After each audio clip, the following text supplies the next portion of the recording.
You say in the book, where we talk about the foundations of reconciliation, that the foundation of our very existence as Christians is our belief that God has taken the initiative in reconciliation, has reconciled with us, and that this is hugely liberating.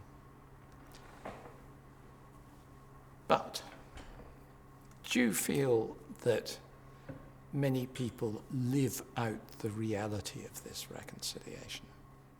Because people think that reconciliation has to come after conflict, I would generally think that this theological importance of this concept of how God has reconciled us with Him and how God has taken the initiative.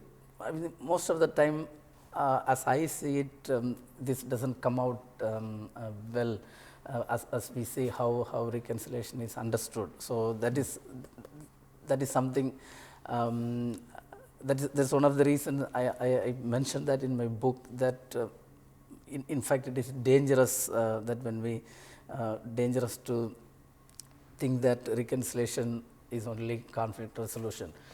So I would actually, it's not that, of course, people's individual experiences are different, but that's my observation, that most of the time reconciliation is spoken of as conflict resolution. So this theological element or this aspect, which is very clearly, which we very clearly see in the Bible, especially in Genesis 1, rarely comes out. And even in the theology of reconciliation, I would say that we give a lot of focus and importance to Genesis 3, which is obviously important. But in some way, I'm critical of it, that we begin reconciliation from Genesis 3. But for me, reconciliation actually begins from Genesis 1, when God enjoys the other, enjoys the presence of the other through creation.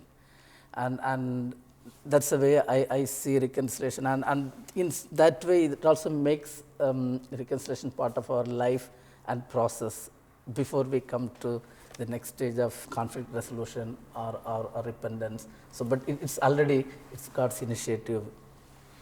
And even in Genesis 1, I mean, it is obviously there God's initiative to create the one with whom He enjoys fellowship, company, and then to create the possibility of company, of society with the man and the woman.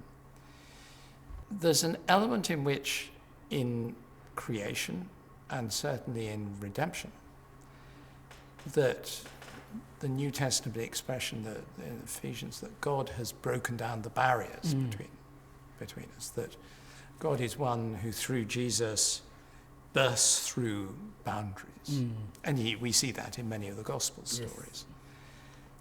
With your background in South India, how has that inspired you? How does that resonate with your personal experience?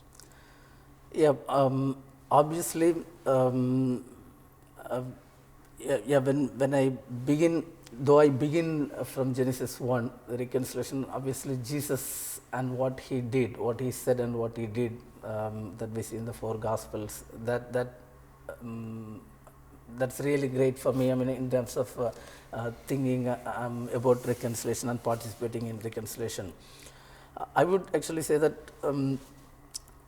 as we know, the very concept Emmanuel, God with us, it's actually breaking the boundaries. Absolutely. And John 1:1, the Word becoming flesh, is breaking the boundary. But now, I mean, last few years, I've been specially drawn into the dialogue, the conversations Jesus has made with the people. I mean, especially the questions that are asked to Him and the way Jesus answers. And interestingly, I came across, maybe 9 out of 10 times, Jesus never answered the question that were asked. And He always challenged the mindset behind the questions, and He broke boundaries. And I've been reflecting, some of them I reflected for the book, but that actually really gives me a lot of energy and interest in thinking about how Jesus was busting through the boundaries. That was really interesting. That certainly, it's certainly striking. One thinks of the Good Samaritan. Yes. I mean, it would be one of the guys. But also, funnily enough, the lost sons, or the prodigal son, whatever you like to call it. Yeah. Again, that sense of breaking the customary boundaries of how you treated a disloyal son. Exactly. In a way that was very remarkable.